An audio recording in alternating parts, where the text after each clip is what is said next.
পৰীক্ষিতে প্ৰশ্ন সুধোতে ভুকমুনিয়ে কৈছে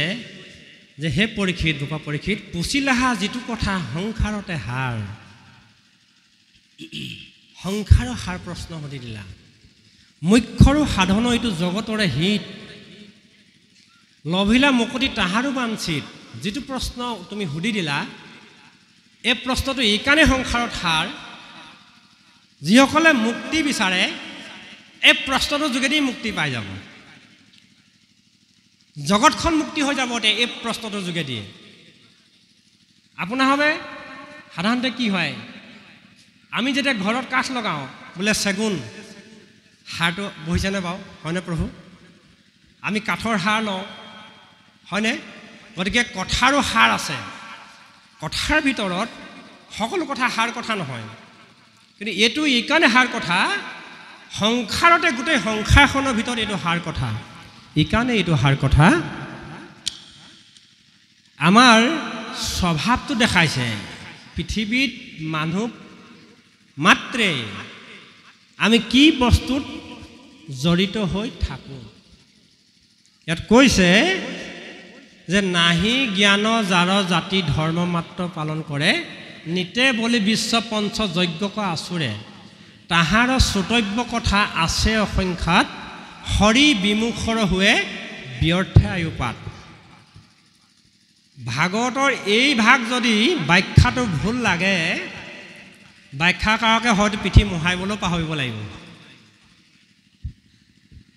ইয়াত কৈ দিলে নাহি জ্ঞান যাৰ জাতি ধৰ্ম মাত্ৰ পালন কৰে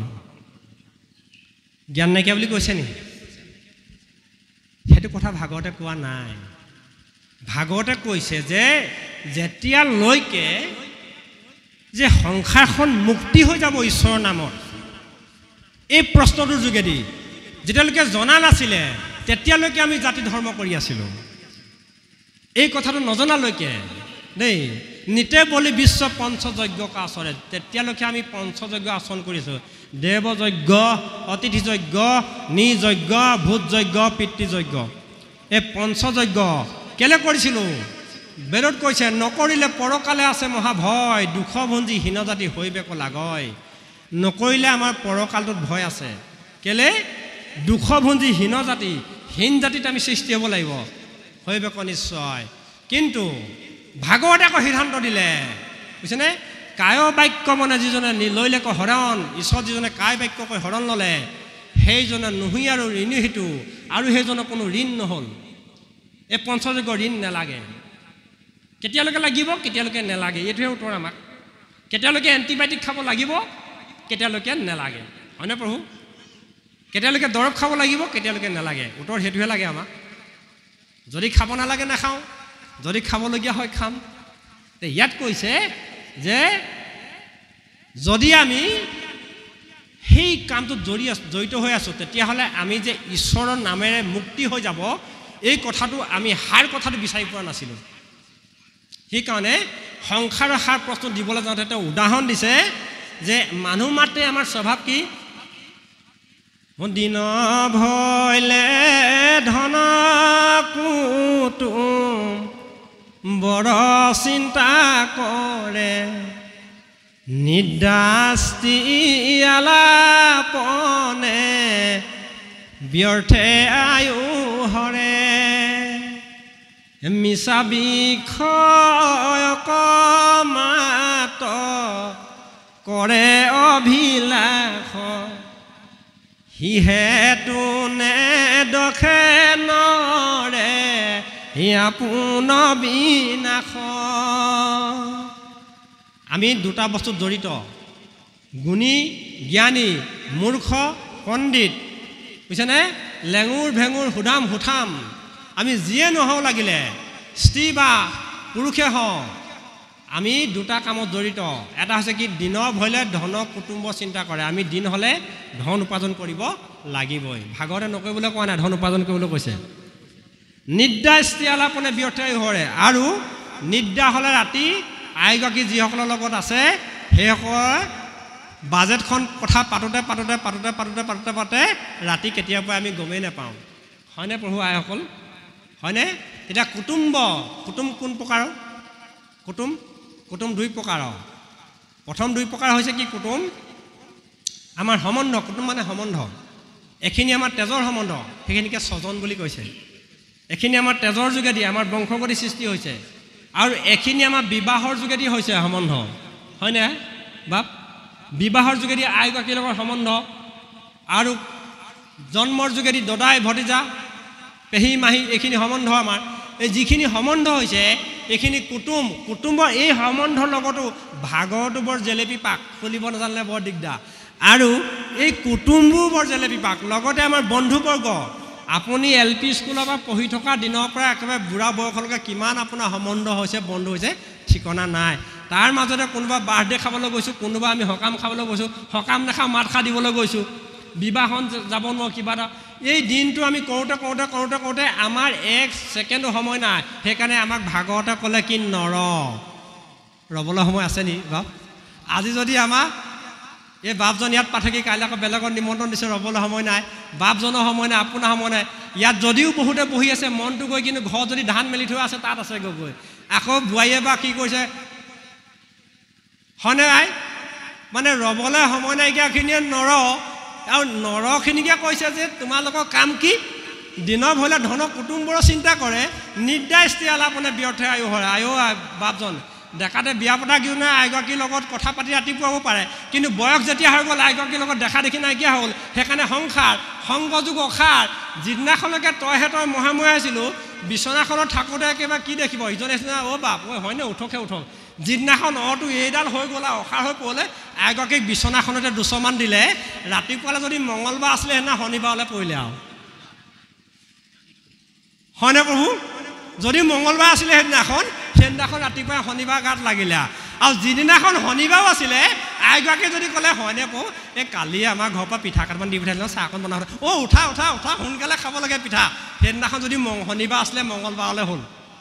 গতিকে শনিবাৰ মঙলবাৰ বুধবাৰ বৃহস্পতিবাৰ যদি ঈশ্বৰৰ শৰণ লয় সকলো কথা যদি ভাগৱতত জানে বুজি লয় তেতিয়া আপোনাৰ প্ৰতিদিনাখনে আপোনাৰ গুৰুবাৰ ঈশ্বৰবাৰ হয়নে প্ৰভু মঙলবাৰো শনিবাৰ হ'ব শনিবাৰো মঙলবাৰ হ'ব প্ৰতিটো বাৰে আপোনাৰ ঈশ্বৰবাৰে হৈ থাকিব গতিকে আমাক নৰসকলক কৈছে যে তোমালোকে এইবোৰতে লাগি নাথাকিবা সেইকাৰণে কৈছে মিছা বিষয়ক মাত্ৰ কৰে অভিলাষ সিহেতু নেদেখে নৰে আপোন বিনাশ গতিকে হেৰা পৰীক্ষিত কথাটো তুমি মন কৰাচোন হেন জানি যাৰ ইচ্ছা মুখ্যক সৰ্বথা গতিকে তাকে জানি লৈ তোমালোকে হেন জানি যাৰ ইচ্ছা মুখ্যক সৰ্বথা পৰীক্ষিত তেবে শুনিও কৃষ্ণ কথানো কেনে শুনিব লাগে চাওকচোন ভাগৱতত ইমান কথা আছে কৃষ্ণ কথানো কেলে শুনিব লাগে কৃষ্ণ কথা শুনিবলগীয়া কাৰণ আছে ভাগৱতে কৈছে যে কৃষ্ণ জন্ম গুণ কৰ্মখিনি গাই তুমি তৰিব পাৰিবা কেনেকৈ তৰিব পাৰিবা কৃষ্ণ নামত আদৰ্শ আছে কিহটো ধাতু বুজিছেনে কি খেন শব্দ এইটো পৃথিৱী বাচক ভৈল পৃথিৱীখন বাচক বৰণীয়া কৰি তুলিবৰ কাৰণে কি কৰ্ষণ কৰি ধাতু হৈছে কাৰ লগত কৰ্ষণ কৰিছে আনন্দত প্ৰৱৰ্তাই লগত কৰ্ষণ কৰিছে পৃথিৱীত সাহিত্যত ধাতু আছে মানুহৰ দেহত ধাতু আছেনে প্ৰভু গতিকে সাহিত্যটো ধাতু আছে অৰ্থাৎ সাহিত্য মানে যি আত্মতত্ত্ব প্ৰকাশ কৰে সিয়ে সাহিত্য আত্মতত্ত্ব প্ৰকাশ কৰা এই বাক্যবিলাকত ধাতু আছে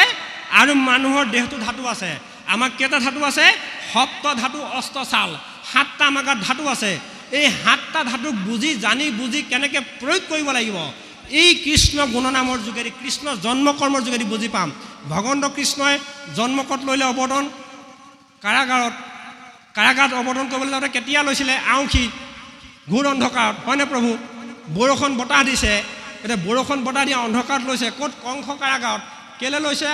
অন্ধকাৰত তাৰ তত্ত্ব আছে আৰু গেট কিমানখন কংসই ৰাখি থৈছে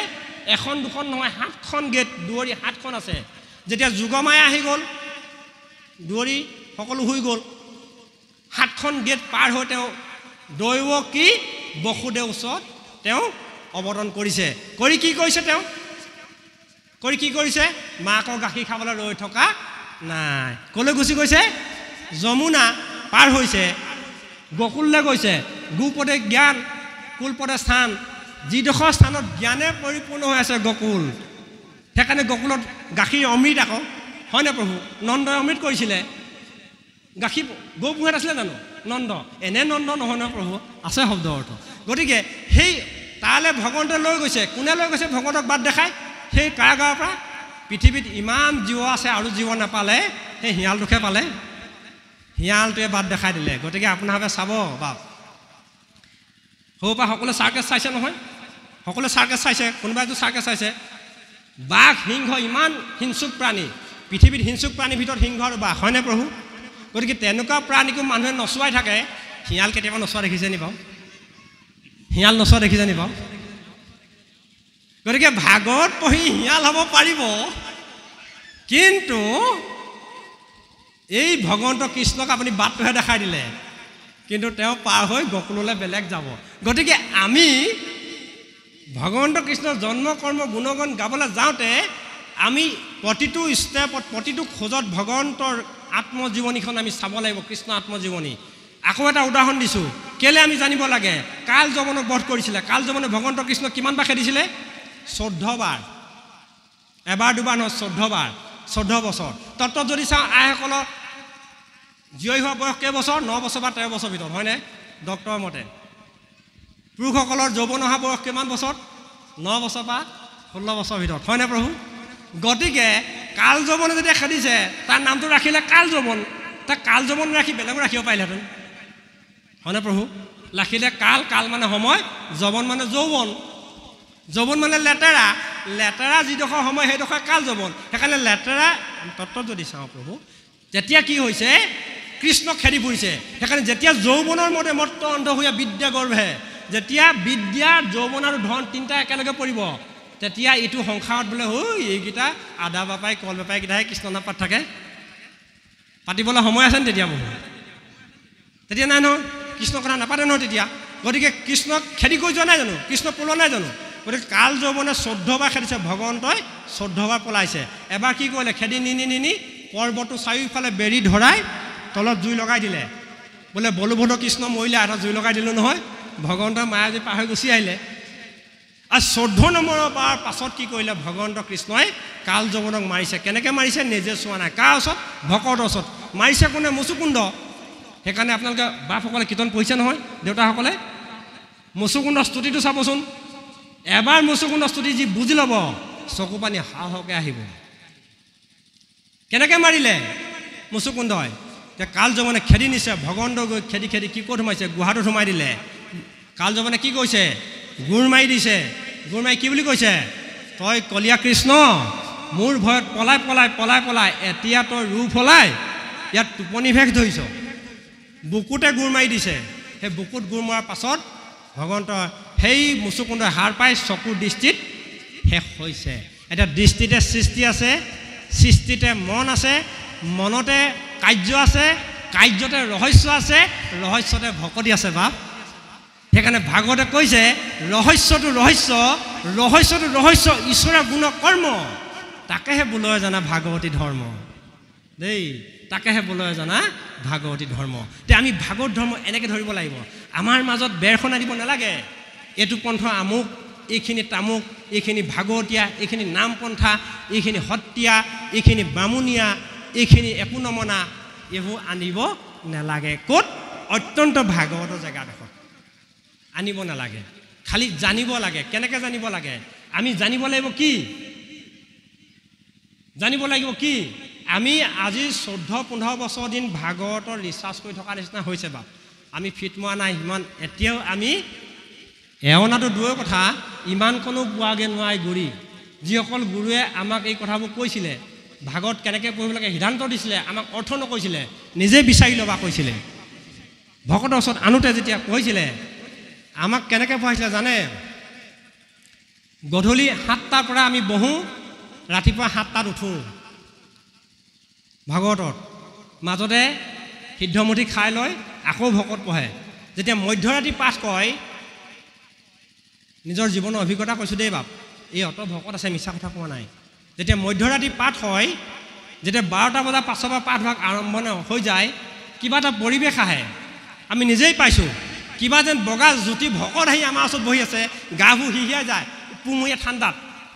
এনেকুৱা ঠাণ্ডাত পঢ়ি ভাগৱত ভকতৰ পৰা জ্ঞান ল'বলগীয়া হৈছিলে কিন্তু এতিয়াও জ্ঞান পূৰ্ণটো নহয়েই বাৰু স্বয়ং হুকমুনিয়ে কোৱা ভাগত আমি এই সঞ্জীৱ চুতীয়া নামৰ সামান্য এটা অপদাৰ্থ এটাই আপোনাৰ আগত এই তল বলাব নোৱাৰোঁ যিকণ জানো গুৰুজনে আভাস মাত্ৰ চিনাকি কৰিছোঁ যে এই যে দিনৰ ভয়লে ধন কুটুম্বৰ চিন্তাৰ লগতে কৈছে তাৰ মাজতে আমাৰ মনুষ্য জীৱনটো যদিও 120 বছৰ দিছে তথাপি মানুহৰ জীৱনটো ক্ষণস্থায়ী যদিও দুৰ্লভ তথাপিতো কিন্তু ক্ষণস্থায়ী কেতিয়া কোন মৰে ক'ব নোৱাৰে কেতিয়া কোন মৰে ক'ব নোৱাৰি এটা উদাহৰণ জীৱনৰ বাস্তৱ দিওঁ আপোনালোকক মোৰ দেউতাক যোৰহাটৰ এজি নাৰ্ছিং হোমত ভৰাইছিলোঁ আনি এজমেটিকৰ প্ৰব্লেমৰ কাৰণে ICUত ভৰাই দিলে ভৰাবলগীয়া নাছিলে ডক্টৰে জোৰজবস্তি কৰি ICUত ভৰাই দিলে ভৰাই ICUত ৰৈ আছোঁ মই বুজিছেনে সেইখিনি মতে মৰিগাঁৱৰ পৰা দুজন মানুহে অৰ্থাৎ এগৰাকী আই আৰু এজন পুৰুষে নতুনকৈ বিয়া পাতি ৰংঘৰ তলাতল ঘৰ চাবলৈ আহিছিলে যোৰহাটৰ পৰা গাড়ী এখন লৈ ৰংঘৰ তলাতল ঘৰ চাই তাতে ভাত পানী খাই এজি নাৰ্ছিং হোমত পোৱা আগতে মানুহটো পেছা উঠি তাতে মৰি থাকিলে বাস্তৱ জীৱনৰ মোক লাখ লাখ উদাহৰণ আছে বাস্তৱত মানুহটো যিমান সৰু থাউজেণ্ড উদাহৰণ বুজিছেনে এইবিলাক ঘূৰোঁতে ভকতৰ সমাজত ঘূৰোঁতে বহু জীৱনৰ উদাহৰণ হৈছে গতিকে তেখেতো তেনেকুৱা যদি মানুহজন মৰি থাকিলে গাড়ীখনৰ ভিতৰত মৰি থাকিলে মানুহগৰাকী হিয়া ঢুকাই কান্দিছে বিয়া পোৱা 6 মাহমান হৈছে বয়সত বিয়া হৈছে তে মানুহজন আনি এইটো ICU তাতে পেলাই থৈ দিছে ডেড বডিটো তে আমি সুধিছোঁ আইগৰাকীক চাবলৈ কোনো নাই কাৰণ কেলৈ নাই তেওঁ অচিনাকি মানুহ যেতিয়া আমি 3জনমান ল'ৰাই আহি তেওঁক মূৰত পানী দিছোঁ ডক্টৰক দেখাইছোঁ ধৰিছে নাৰ্ছে ধৰিছে ধৰি ভিতৰলৈ ভৰাই নিছে তে কৈছে কি হ'ল আপুনি ঘৰ ক'ত তেতিয়া তেওঁ দুখৰ কাহিনীটো কৈছে যে মই বিয়া পাতি আমাৰ এমাহে হোৱা নাই বয়সত আমাৰ বিয়া হৈছিলে আমি দুইজনে ৰংঘৰ তলাতল ঘৰ চাই আহি আজি যোৰহাটত থাকি কাইলৈ গুচি যাম বুলি আহিছিলোঁ নিয়তি কি বিধান নাৰ্ছিং হোমৰ মুখৰ আগতে মানুহজনে পেছা ষ্টক হ'ল আৰু লগালগ গুচি গ'ল গতিকে আমাৰ আয়ুসটো কোন কেতিয়া আছে আমি ক'ব নোৱাৰোঁ সেইকাৰণে পৰীক্ষিতক কোৱা চলে আমাক কৈছে প্ৰভুমস্ত হেনজানি পৰীক্ষিত বুজিছেনে হেৰা পৰীক্ষিত তুমি যদি কৃষ্ণ কথা শুনা তে আমিও যিমানকণ সময় পাওঁ কৃষ্ণ কথা শুনিব লাগে শুনিলেই নহ'ব আই এই অসমখনত কৃষ্ণ কথা ভাৰতবৰ্ষত কৃষ্ণ কথা ভাৰতবৰ্ষৰ বাহিৰেও ভগৱন্ত কৃষ্ণক অধ্যয়ন কৰা ভাগৱত অধ্যয়ন কৰা মানুহ হেজাৰ হেজাৰ আছে ব্যাখ্যাকাৰকো হেজাৰ হেজাৰ আছে দেই আমিও তাৰ এজন নগণ্য মাত্ৰ কিন্তু হ'ল সি আমি বিচাৰ কৰিব লাগিব জনা মানুহ ভাগত ঢেৰ আছে মনা মানুহ কিমান আছে কথা জনা আৰু মনা দুটা শব্দ জনা ঢেৰ আছে কিন্তু মনা কিমান আছে যিজন মানিছে সেইজনকে গুৰু ভজিবলৈ কৈছে ইয়াৰ পাছত গুৰু